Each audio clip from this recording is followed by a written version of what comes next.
আসসালামু আলাইকুম। তো সবাই কেমন আছেন? আশা করি সবাই অনেক ভালো আছেন। আমিও আল্লাহর রহমতে অনেক ভালো আছি। তো আজ আবার নতুন একটি দিন, নতুন একটি বার। তো আজকেও ছুটি পেয়েছি আমি। আজকেও আমাদের কাজে অফ। তো আজকেও চিন্তা করলাম কোথাও ঘুরে আসি। তো আমি দেখলাম সার্চ করে গুগলে যে ঘোরার মতো কী কী জায়গা আছে। তো সেখানে দেখলাম ওক পার্ক, মানে এটা আমার 5 কিলোমিটারের মধ্যেই, একটু কাছাকাছি জায়গায়। তো বাজেটও কম আর ফ্রেন্ডলি। আর দেখলাম ভালো কিছু স্কাল্পচার ওখানে আছে, মূর্তি যেগুলোকে বলে, আর মানে মিউজিয়াম টাইপের, ওপেন মিউজিয়াম টাইপের একটা পার্ক। তো সেখানে যাই, দেখি কীরকম দেখাতে পারে আপনাদেরকে। আমার গাড়ি আসছে, আমি ট্যাক্সি বুক করছি, মানে কার্পুলে শেয়ারে যাবো ট্যাক্সি। আমি সিঙ্গেল করতে গেলে বহুত টাকা লাগে ভাই, শেয়ারে যাবো। তো দেখি ট্যাক্সিটা আসুক। দেখালাম আমাকে 5 মিনিট সময় লাগবে। তো আসার পর উঠি, ওঠার পর আপনাদেরকে দেখাই।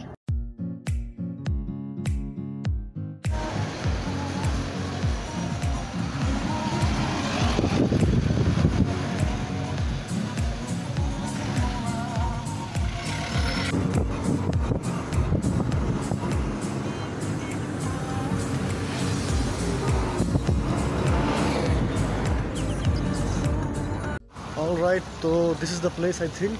আমি এসে গেছি জায়গার মতো। এখন জানি না গেট কোন দিকে মেন। এখানে একটা সুন্দর বিল্ডিং আছে, জানি না এটা কিসের জন্য। ওরা কিছু জিনিস লেখেই না ভাই, আর এটা হাই সিকিউরিটি গার্ড দিয়ে গার্ড করা।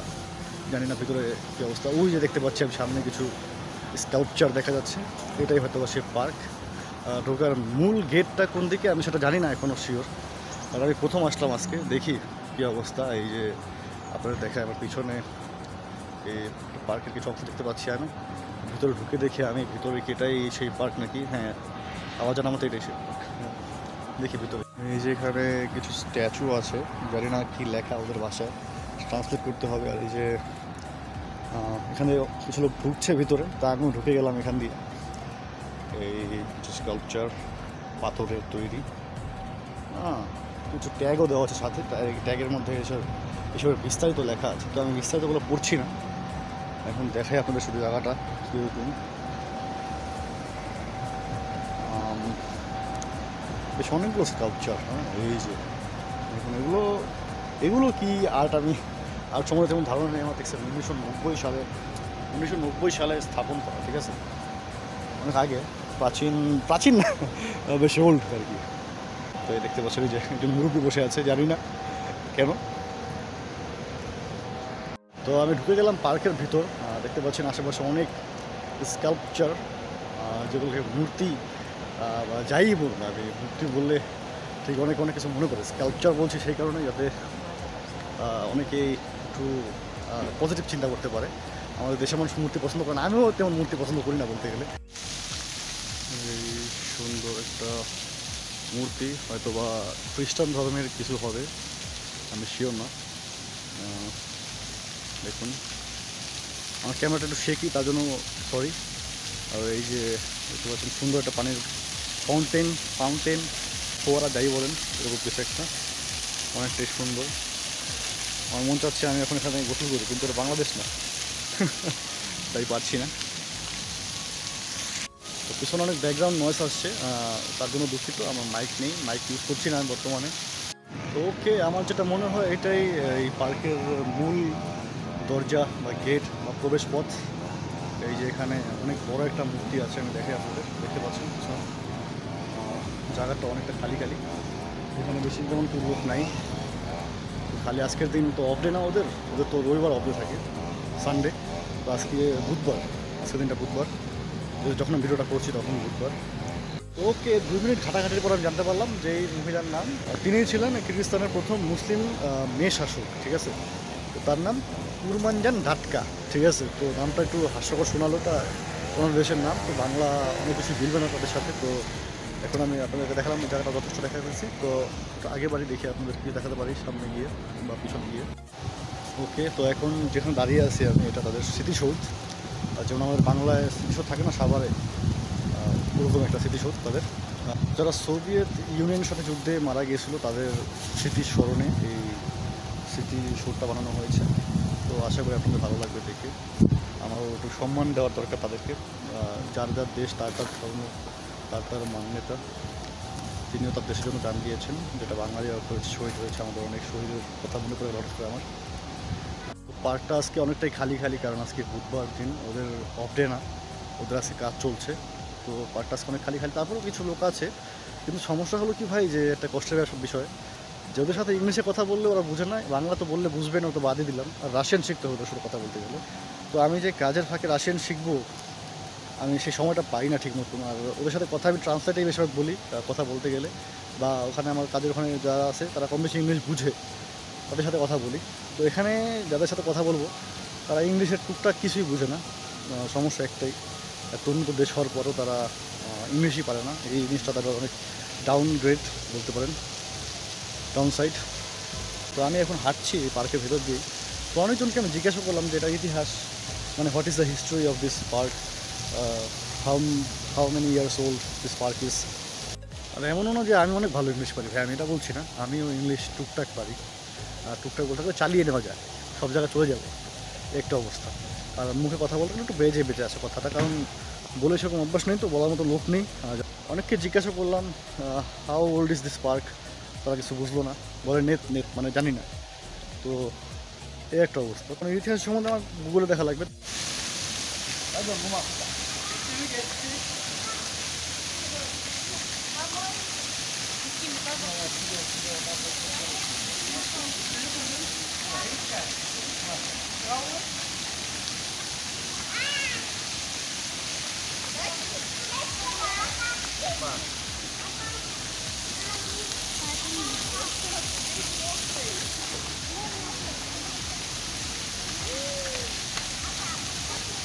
তো দেখালাম এখানে কিছু বাচ্চারা খেলছে, জানি না এটা আইডি নাকি দেয়নি, ওরা খেলছে, আবার বলতেছিল নামতে, কিন্তু ভাই ওদের দেশ, ওদের নিয়ম, ওদের কানুন, ওরা কথাবার্তা বোঝে, ওরা লোকজন চেনা জানা আছে হয়তো বা, কেউ কিছু বলবে না। আমি নামলে হয়তো বা আমাকে দৌড়ানি দিতে পারে, দোকান নেই নামার, আমি দেখে মজা নেই। কিন্তু দেখতেই অনেক ভালো লাগছে ভাই, দেখেই মানে মনটা ভরে যাচ্ছে। আর নামবো কি, অনেকটা সুন্দর অবস্থা। হয়তো আমাদের বাচ্চাদের বাবা, তিনি তার বাচ্চাদের নামিয়ে খেলাধুলা করালো, এখন উঠে দিচ্ছে। হ্যাঁ, বাংলাদেশ হোক আর বিদেশ হোক, বাবা মাদের ভালোবাসা সবসময়ই অনেক ভালো লাগে দেখতেও, করতেও। আমার বাবার কথা মনে পড়ে গেলো, আমার বাবার কথা, মার কথা মনে পড়ছে আমার এখন। আমার ছোটো ভাই দুটোর কথা মনে পড়ছে, ওদের সাথে অনেক দিন আজকে দেখা হয় না। আমার ছোটো একটা বোন আছে, যেমন আপনাদেরকে দেখাইছিলাম ভিডিওতে, আমি একটা শর্ট ভিডিওতে, আমার ছোটো খালতো বোন, অনেক কিউট, আপনাদের দেখাইছিলাম, অনেক কিউট, আমার কাছে অনেক কিউট, আপনাদের কাছে কেমন লাগে আমি বলতে পারি না, অনেক কিউট। তো ওকে আজকে আমি অনেক মিস করতেছি, এরকম জায়গা দেখে মন চাচ্ছিলো ওকে নিয়ে একটু আসি এখানে, ঘোরাফেরা করি। ও এখান থেকে দৌড়ালে রাস্তাটা অনেক সুন্দর লাগতো আমার কাছে, কিন্তু ভাগ্যের যেটা লেখা আছে সেটা তো হবে। এখন এখানে কেউ নেই আমার, একলা মানুষ আমি, সাথে কোনো সঙ্গীও নেই, কোনো পার্টনারও নেই, বন্ধুবান্ধবও নেই, কেউই নেই। আর যখন বাংলাদেশে ভিডিও করতাম দেখতেন আমার কিছু বন্ধু থাকতো আমার সাথে, যেমন মোস্তফা একজন, সাব্বির একজন, হৃদয় একজন, ওরা থাকতো প্রায় আমার ভিডিওতে। এখন ওরা বাংলাদেশে থাকে, আমি এখন বাইরে আছি। ওদের সাথে কথা হয় ফোনে মাঝে মধ্যে, অনেক ব্যস্ত মানুষ ওরা, হয়তো কথা কমই হয়, আমিও মাঝে মধ্যে কল দিতে পারি না, ওরাও দিতে পারে না, তো কথাবার্তা কমই হয়। তো আজকের দিনটা ওদেরকে মিস করতেছি, ঘরের সবাইকে মিস করছি। আর যারা প্রবাস থাকে, মানে বিদেশ থাকে, ফ্যামিলি ছেড়ে, বন্ধুবান্ধব ছেড়ে, তারা বুঝতে পারবেন যে এই ফিলিংসটা কীরকম, অবশ্যই বুঝতে পারবেন। আর যারা কিরগিজস্তানে আছেন তারা অবশ্যই জানেন যে এই দেশটা আসলেই একাকিত্ব অনেক খারাপ লাগে, এই অবস্থা আর কি।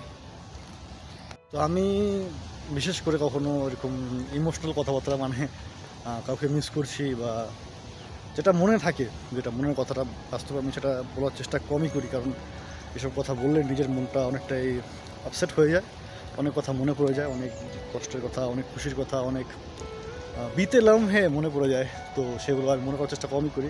হয়তো অনেকে আমাকে সেজন্য বলতে পারেন যে আমি তাদের মনে করি না, কিন্তু না, আমি সবাইকে মনে করি।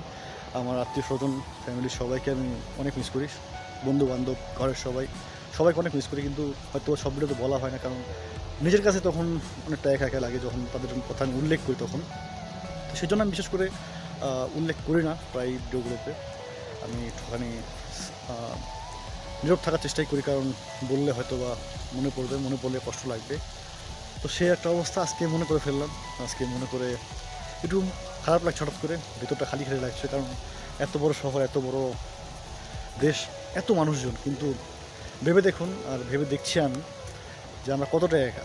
আমাদের কেউই নেই এখানে ভাই, দেখার মতো কেউ নেই, ধরার মতো কেউ নেই, কিছু বলার মতো কেউ নেই, দুঃখ ভাগ করার জন্য, সুখ ভাগ করার জন্য কেউই নেই, হয়তোবা শুধু ফোনেই কথা হয়।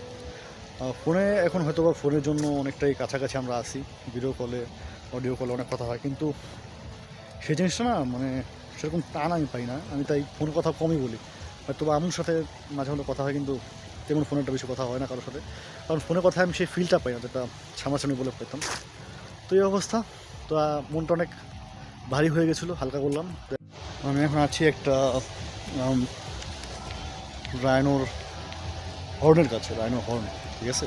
এই যাওয়ার পিছনে আছে একটা ছোটো আর্ট। আমি ওদেরকে এক এক করে দেখার চেষ্টা করছি। এক এক করে দেখাতে গেলে ভাই দিন পার হয়ে যাবে, কারণ এখন অনেক মূর্তি, আর সেগুলো ডিটেলস বলতে গেলে তো ভাই দিন শেষ।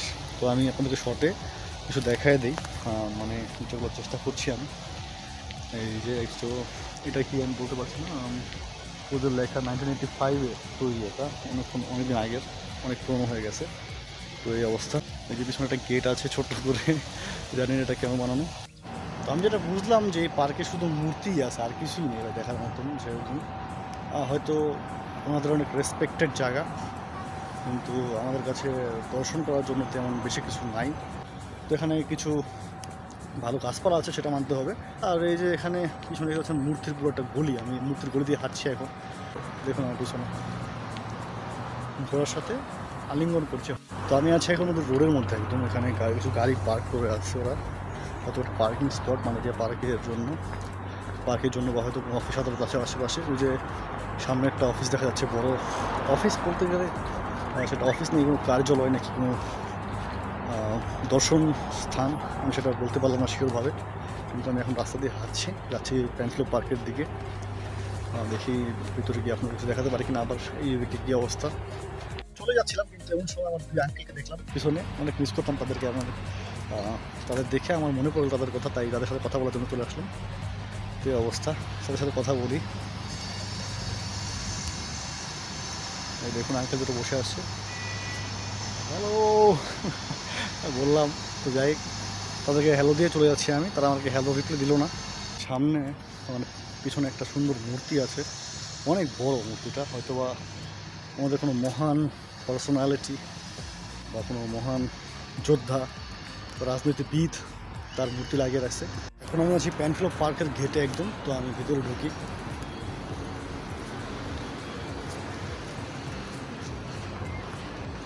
চলে আসলাম আবার সেই প্যান্টলো পার্কে।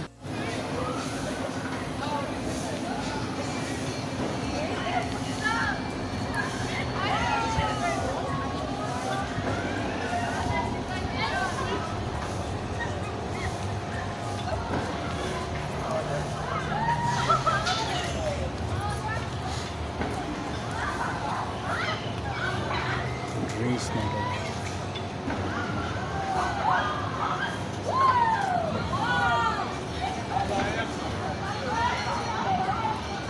দূরে তো কোনো ছবিও দেখতে পাই।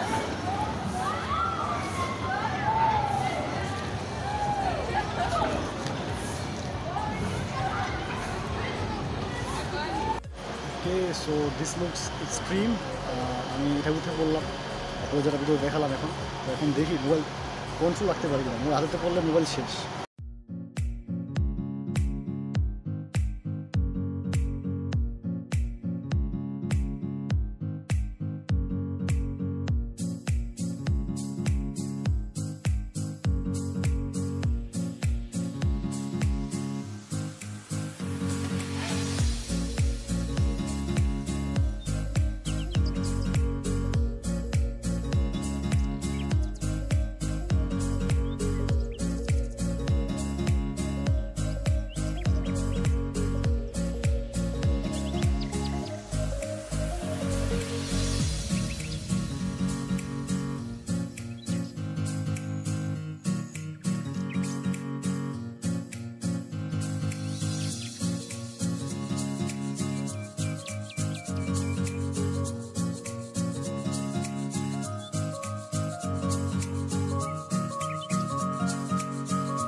ফিনিশের দিকে।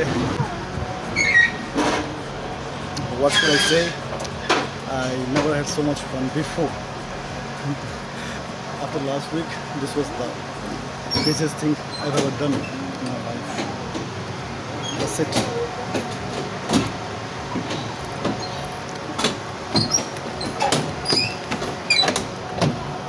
Thank you.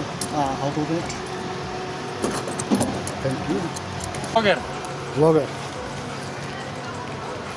Small vlogger. Huh? Small vlogger. Small? Yeah. Thank you so much. So why? হাত পা এখনো কাঁপতেছে, মাথা ঘুরতেছে হালকা হালকা, ঝিনঝিন করতেছে, ডিজি ডিজি ভাব আসতেছে। তো আজকেও বেশি কিছু দেখানো ছিল না, চিন্তা করলাম যখন পার্কের একদম কাছে আছি একটা ছোটো রাইড দিয়েই যাই। তো সে একটা অবস্থা, তো রাইডটা কমপ্লিট হলো, অনেকটাই ফান ছিল, কিন্তু ফানের সাথে সাথে কী বলবো এক্সট্রিমও ছিল অনেক। অবস্থা ভালোই আছে এখন আল্লাহর রহমতে, কিন্তু মাথা একটু ঘুরছে, কিছুক্ষণ পর ঠিক হয়ে যাবে আশা করি। ওকে, তো আজকের ব্লগ এই পর্যন্তই ছিল। মাঝখানে আমি এক জায়গায় গিয়েছিলাম আমার আঙ্কেলের কাছে, যে আমাকে আনছে এই দেশে। তো সে আমাকে জিনিসপত্র দিছে আর কি, যেগুলো বাংলাদেশ থেকে আমার মা পাঠাইছে। তো এই যে আপনারা দেখাই, এই ব্যাগে আছে, মানে বেশি কিছু না, টুকটাক হালকা মশলা আমার ভালোবাসা আর কি, ওগুলোই পাঠাইছে। তো এগুলো ঘুরবো একটু পরে। এখন আজকের দিনটা অনেক দেরি হয়ে গেছে, আমার অনেক ঘুমনা পড়ছে ভাই। আমি রাস্তাঘাট তেমন চিনি না, বুঝতে পারছেন। তো অনেক ঘুরপাক খেতে খেতে আমাকে আসতে হয়েছে এখানে, তো ঘোরাফেরা বেশি হয়েছে, তো অনেকটা টায়ার্ড আমি এখন। তো আজকে ব্লগটাই পর্যন্ত ছিল। তো অবশ্যই ভিডিওটা ভালো লাগলে লাইক করে দেবেন, আর এটা শেয়ার করে দেবেন বন্ধুদের মাঝে। আর আপনার কমেন্ট করে আপনার মতামত জানান যে আমার ভিডিও ভালো হচ্ছে না খারাপ হচ্ছে, কীরকম ভিডিও করা দরকার, আর কোথায় গেলে ভালো হয়। তো অবশ্যই এই ছিল আজকের ভিডিও। টাটা, দেখা হবে আগামী ভিডিওতে। আল্লাহ হাফেজ, ভালো থাকবেন। হ্যাঁ, অবশ্যই চ্যানেলটা সাবস্ক্রাইব করে রাখবেন, এটা ভুলবেন না। সাবস্ক্রাইবার এখন আমাদের অনেক কম।